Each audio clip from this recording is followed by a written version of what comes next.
saya langsung saja menyampaikan bahwa kita akan melaksanakan karya bakti pembersihan mulai dari simpang 4 yang ada di jalan sana sampai dengan ujung sana.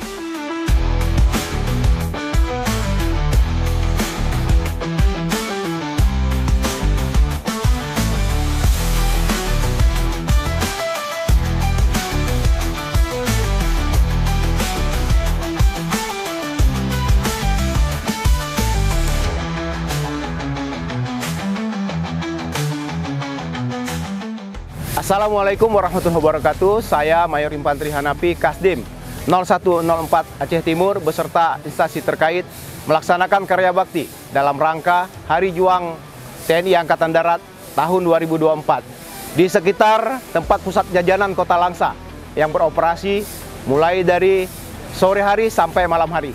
Kebersihan ini kami anggap penting untuk menjaga kesehatan di sekitar Kota Langsa. Demikian, terima kasih. Wassalamualaikum warahmatullahi wabarakatuh.